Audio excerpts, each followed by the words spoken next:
conferencia impartido por la maestra Celia Esmeralda Gurrión Altman. Y en este caso tenemos un tema muy interesante, hábitos y técnicas de estudio 1. Son 3 los temas que la maestra Celia nos tiene preparados. Y en esta ocasión es la primera parte precisamente, hábitos y técnicas de estudio 1, aspectos generales. Celia, si nos ayudas con la presentación.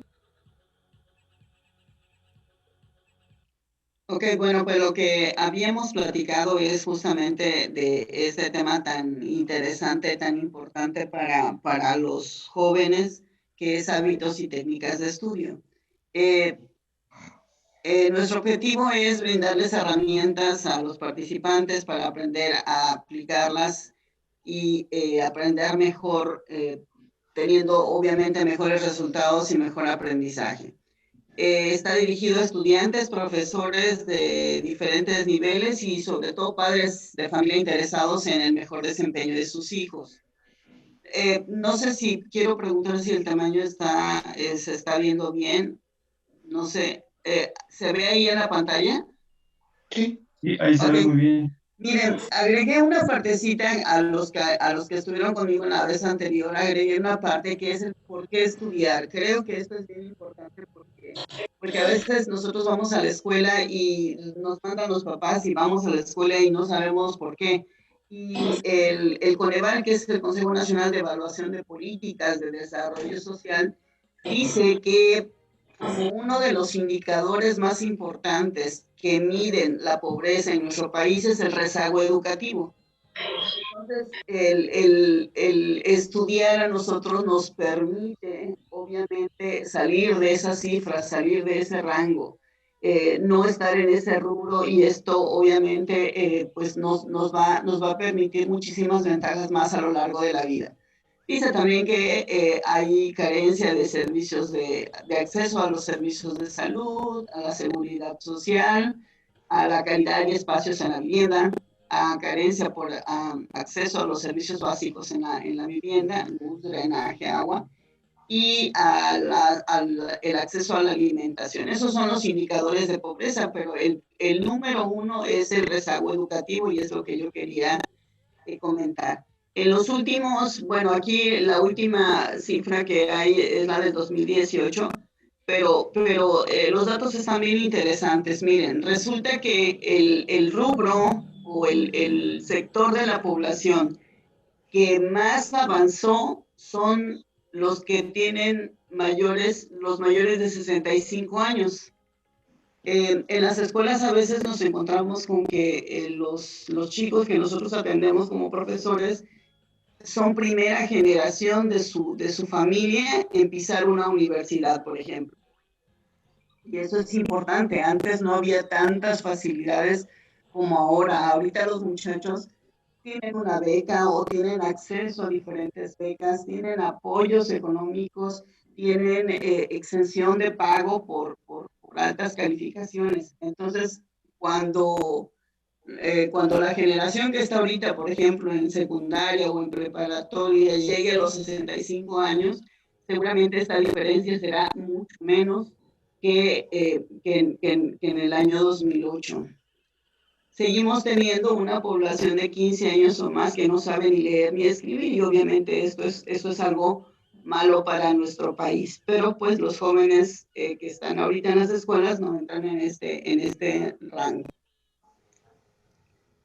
Más estadísticas dice que el 22% de los niños que entran a la primaria no la terminan.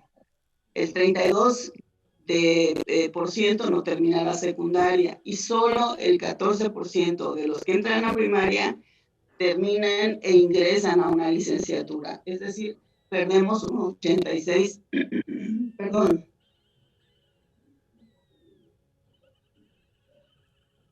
perdemos el 86% de la población, se quedan en el camino.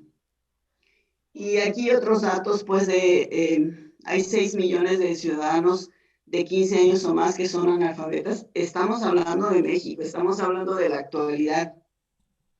11.5 millones sin primaria terminada, 17 millones sin secundaria concluida. Y obviamente, pues no estamos hablando de carreras universitarias porque pues ahí nos vamos a porcentajes más altos. ¿Quieres agua?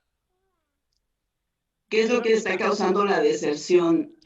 Como número uno tenemos la motivación y el interés de parte de los jóvenes, problemas de conducta, de aprendizaje, vida social activa después de las actividades escolares, los trastornos emocionales, hay una falta de adaptación cuando cambian de primaria a secundaria, por ejemplo, hay poca identificación con la escuela, perdona que se repetía la falta de adaptación, pero hay un bajo rendimiento y reprobación. Tenemos niños en la prepa que pues ahora resulta que con nada más llegar y sentarte ya tienes 5 de calificación, entonces sacar un 1 extra, la verdad, es bien fácil, o sea, tener un punto extra más no les está implicando ningún reto. Entonces, tenemos jóvenes, por ejemplo, en el sistema de GETI, que es donde también doy clases, los muchachos, por ejemplo, se esfuerzan mucho en el primer parcial y pongamos que obtienen un 8. Y se esfuerzan mucho en el segundo y pongámosle que tienen un 10 o un 9 y un 9.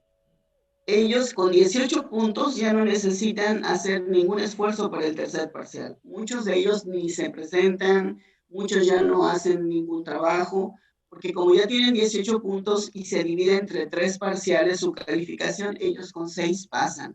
Y entonces estamos haciendo un país de niños conformistas, de decir, bueno, pues ya para qué estudio si ya tengo el 6, o para qué hago los trabajos, o para qué aprendo más si tengo ya el 6 ganado. Entonces esto es muy importante y por lo que queremos es justamente motivar que no seamos de niños de las cifras, ¿no? Que no pertenezcamos a esas cifras. Otras causas que generan la deserción es el acoso escolar o bullying y los estereotipos de género, los socioculturales o los étnicos. Aquí a veces son mal vistos los niños, los adultos muchas veces no nos damos cuenta qué es lo que está sucediendo con los jóvenes. Y obviamente aquí la invitación es a platicar con orientadores vocacionales, con orientadores de la salud, con servicio social, para que nos puedan atender en los problemas. ¿Cuáles son las ventajas de estudiar? Pues aprendemos cosas nuevas, vivimos experiencias diferentes, podemos seguir lo que nos apasiona, demostrar que podemos con eso y más. Estamos preparados para encontrar soluciones lógicas a problemas que se nos puedan presentar en el futuro, conocer nuevos amigos, eso es parte de también lo que engancha al joven en la escuela muchas veces es el compañerismo. Competir para tener mejores ingresos en el futuro, mejorar la forma de toma de decisiones, potenciar la autoestima, tenemos mejores posibilidades de empleo y mejor crecimiento y desarrollo profesional. Seguir estudiando va a poder ayudarte a alcanzar tus objetivos y encontrar mejores maneras para hacerlo. Cuando nosotros no sabemos, por ejemplo, cómo, voy a poner un caso muy burdo, pero es cierto. Aprendí a los 40 años, aprendí a cambiar un fusible. A mí me daba pánico la electricidad, pero hasta que me vi sola y yo tengo un vecinito que a los 12 años decía, si quiere yo le cambio el fusible porque yo sé, pero pues ¿cómo sabes si no te da miedo? No, mi papá me enseñó, yo sé cómo hacerlo. Cuando nosotros sabemos cómo hacer las cosas, es más fácil que podamos solucionar los problemas que se enfrentan. Y eso es lo que nos da justamente la escuela. Otras ventajas, pues, es la superación, ganar bien cuando ya son profesionistas, apoyar a los gastos de la familia, obtener prestigio social o independizarse de la familia, porque muchos eso es lo que buscan. Aquí la pregunta iría de cómo te va en la escuela. Bueno, pues muchos nos presionamos y a muchos nos vamos porque nos va llevando la vida, nos va llevando el ritmo de trabajo de la escuela. Y aquí es, bueno, los estudiantes a veces culpan a sus profesores cuando tienen bajos resultados y en este momento decimos que es hora de aceptar que el profesor evalúa lo que que nosotros presentamos. O sea, ¿Qué? aquí el profesor no te saca un 10, tú te sacas un 10 en esa materia. Y el único responsable, pues, es uno, o eres tú, o somos nosotros, de tener 10, 8, 7, 5 o lo que sea de resultado. Los profesores, pues aunque no lo crean, el profesor se frustra también cuando no puede ayudar a un joven o que puede hacerlo comprender ciertos temas. Y esto es pues realmente un problema porque se siente fracasado en su labor. Pero tenemos estrategias y aquí es donde entran las estrategias que pueden tener los maestros, que ese es otro tema, es tema de otra plática directamente con los maestros, pero para nosotros como alumnos hay estrategias que nos pueden permitir aprender más fácil y de eso es de lo que vamos a hablar nosotros. ¿Qué califica regularmente un maestro? Bueno, pues el maestro va a calificar la limpieza de un trabajo, que esto significa que no va a tener manchas, rayones, eh, agua de Jamaica o cualquier otra cosa. Va a revisar la presentación, dependiendo del grado que se estudie, puede requerir el nombre de la escuela, la materia, es decir, una hoja de presentación, una portada le llamamos a formato. También va a calificar el contenido pues es la parte central del trabajo y si las instrucciones dicen que leas y luego respondas, se debe leer y luego responder como se indica. Nos van a revisar ortografía. La ortografía cada vez está más desprestigiada, pero es algo muy importante. Uno se puede dar cuenta cuando la gente estudió en una escuela y cuando no estudió en una escuela a partir de los errores ortográficos que tienen. La redacción, cada palabra que decimos y escribimos tiene su propio peso. Nuestro idioma es muy bonito y nosotros podemos decir, no sé, para hablar de un contenedor de agua, podemos hablar de un botellón, de un vaso, de una botella, de una taza, etcétera. Y esto le da diferentes sentidos al contexto. Porque si yo les digo vaso, ustedes imaginan tal vez uno larguito. Si les digo taza, imaginan algo más chaparrito. Y entonces a partir de esto, de las palabras, nosotros podemos hacer imágenes mentales. Esto es muy, muy bonito, insisto, pero hay que saber unir las palabras y eso es la redacción. La redacción es poner en orden nuestras ideas y expresar justamente lo que queremos decir. Dice que un profesor regularmente da instrucciones sobre una tarea que se debe hacer. En la primera sesión que tuvimos de esto, me acuerdo que los niños estaban platicando de que hay maestros que no saben dar instrucciones y esto también es un problema. La parte fácil o la recomendación fácil es que cuando nosotros estamos contestando un examen y el maestro está ahí con nosotros obviamente, pero resulta que no entendemos qué es lo que dice, pues entonces vamos y le preguntamos o levantamos la mano y el maestro se acerca y le podemos preguntar qué significa lo que está pidiendo realmente. Aquí decía, por ejemplo, haz un dibujo que esté de acuerdo, pero pues será un dibujo que esté de acuerdo a seguramente algún esquema. Y entonces aquí listo puso un muñequito y le puso estoy de acuerdo. O sea, si eso es lo que te pidieron, eso es lo que haces y entonces se puede interpretar mal a veces, ¿no?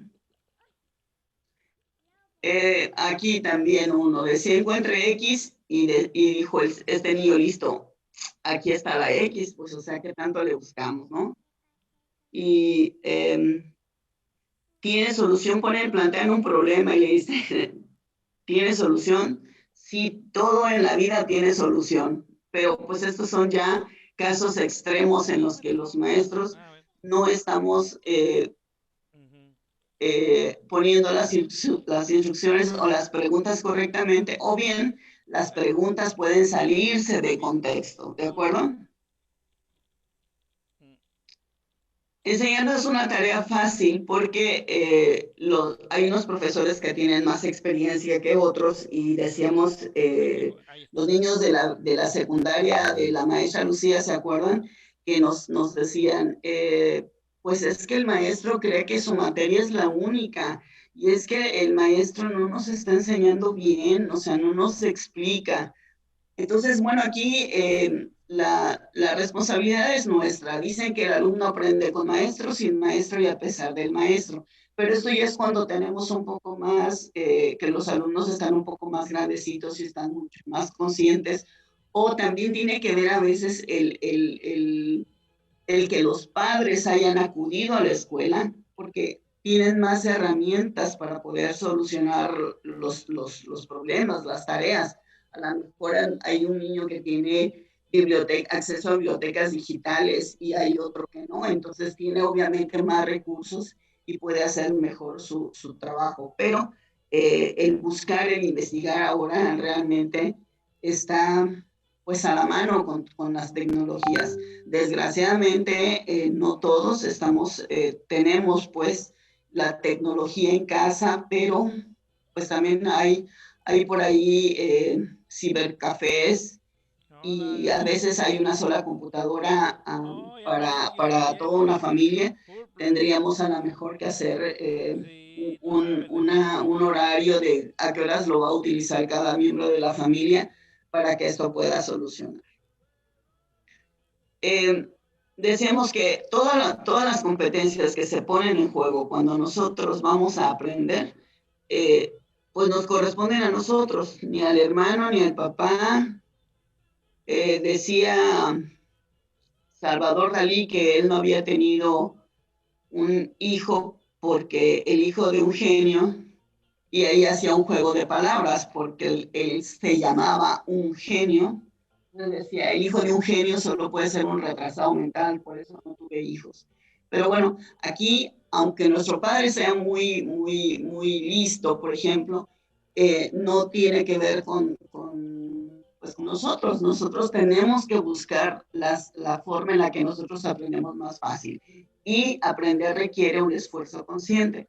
¿A qué nos referimos? Que no me va a llegar la iluminación nada más por estar viendo constantemente la pantalla de la computadora, sino que tengo forzosamente que empezar a pensar.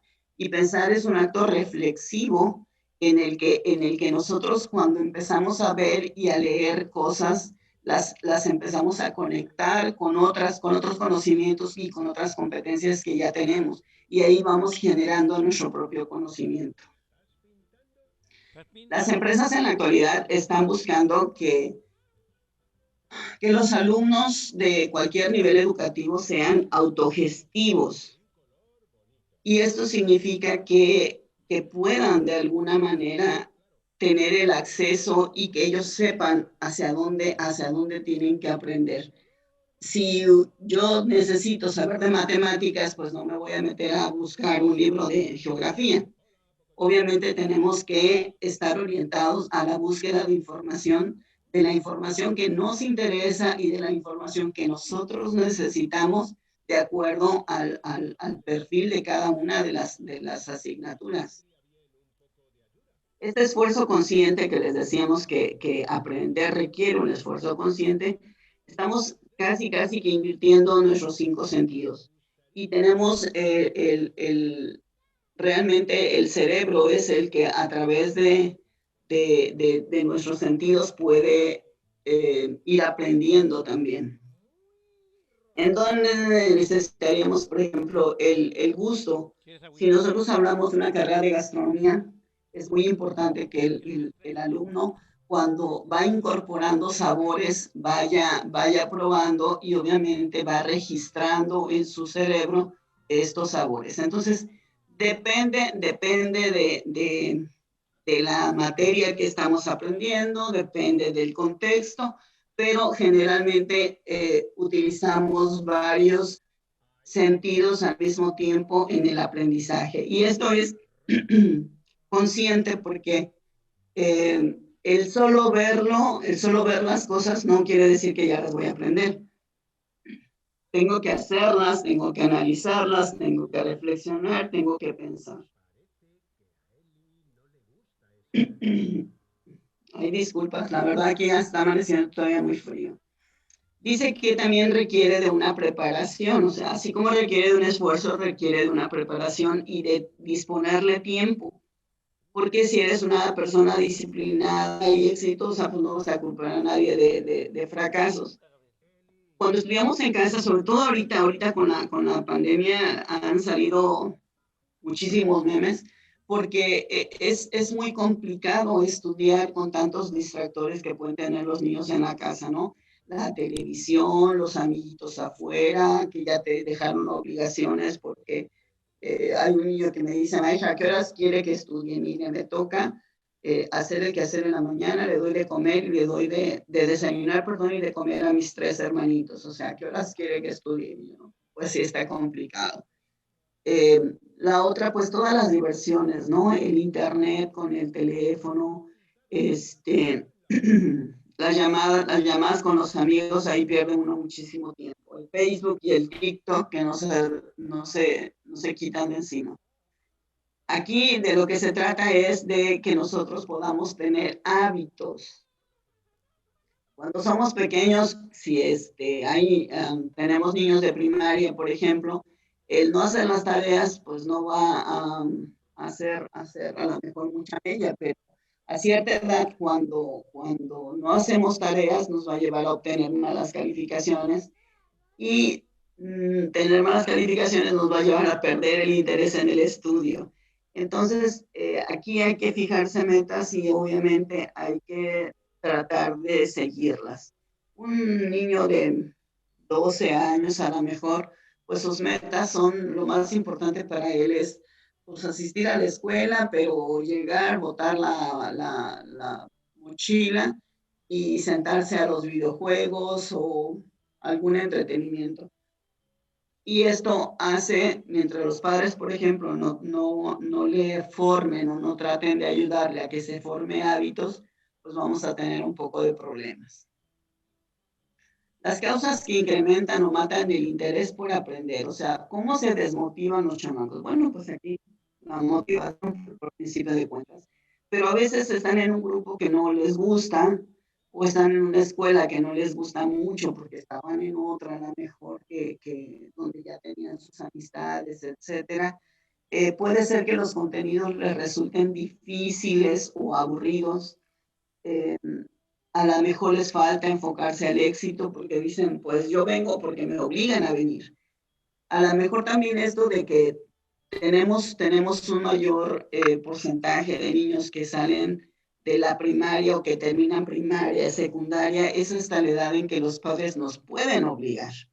Porque ya después, aunque el padre diga, te vas a ir a la escuela, si el niño ya no quiere, pues ya no quiso. Tenemos a nivel bachillerato, hay niños que de repente van los papás y nos preguntan por ellos y pues el niño tiene 8 meses que no va a la escuela y el papá pues le siguió dando a lo mejor lo de la colegiatura o lo de las inscripciones, etcétera, y el chamaco pues se lo gastó en cualquier otra cosa, ¿no? También administrar su tiempo, esto es muy importante. Organizar sus actividades y organizar su trabajo. Ahora vamos a platicar. Esto es lo que justamente es lo que nosotros abordamos a partir de técnicas y hábitos de estudio. Pues la motivación va a ser el deseo de hacer esfuerzo para aprender cosas que antes no se sabían y que van a servir en el futuro. Nosotros nunca sabemos qué nos va a hacer falta en el futuro o qué vamos a necesitar. Sin embargo, pues se supone que los programas educativos están enfocados ya para solventar lo que el alumno va a ir necesitando. Y empezamos con los contenidos que van de lo simple a lo complejo. En matemáticas, pues empezamos con aritmética, con los números y los conjuntos, pero obviamente se va complicando, se va volviendo más complejo esto. El grupo que te sientes muy a gusto con tus compañeros de clase, la escuela cuando te gusta, la escuela a la que asistes, perdón, el ambiente, la disciplina y hasta la cooperativa te gusta. Contenidos porque te gusta aprender una o varias de las materias. A lo mejor a algunos les gusta mucho historia, pero no geografía, o nos gusta mucho matemáticas, pero no la lectura, etcétera. Sin importar si eres pequeño o eres grande, vas a tener sueños y metas para llegar a ser una persona exitosa y autorrealizada. Claro, nos tienen que hacer muy conscientes que esto es de poquito a poquito. Es decir, vamos paso por paso, subiendo una escalera hacia el éxito. Nuestra administración del tiempo, el tiempo que tenemos se establecen horarios para cada una de las actividades, tareas, juego, televisión, etc. Organización, si eres ordenado desde tus ideas hasta tus pertenencias, cuando vas a hacer la tarea, procuras tener a la mano todo lo que vas a necesitar. Un hábito es una práctica habitual, de ahí la palabra, algo que se hace por costumbre y lo podemos, o sea, aplica para personas, animales o sociedades. Al principio una persona puede hacer algo de una manera y el día que lo hace diferente a como lo ha hecho siempre y su resultado es bueno y le gusta, entonces lo puede seguir haciendo hasta que se le forma un hábito. Los hábitos de estudio se refieren a conductas que los estudiantes practican de forma regular porque incorporan más saberes a los conocimientos que ya tienen. Y tenemos el hábito, por ejemplo, de dormir a buena hora, lavarse los dientes, las manos a cada ratito, el ejercicio, el baño, una comida saludable, etc. Como técnicas de estudio, bueno, pues la técnica es una forma de hacer algo y la forma puede ser igual o diferente a las que utilizan otras personas. Algo que para un Maro le funciona, a lo mejor a mí no me funciona porque aprendemos de manera diferente. Hay por ahí varios estudios que te aplican un test sobre cuál es tu forma de aprendizaje y de repente somos más perceptivos ante ciertos estímulos. Por ejemplo, hay personas que son más auditivas, escuchando, aprenden y no necesitan estar leyendo y leyendo y leyendo. Otros son más visuales, tienen que ver el documento, tienen que ver impresas las palabras para poder recordarlas. Hay algunos otros que son kinestésicos, hay gente que aprende y eso se hace mucho durante el kinder.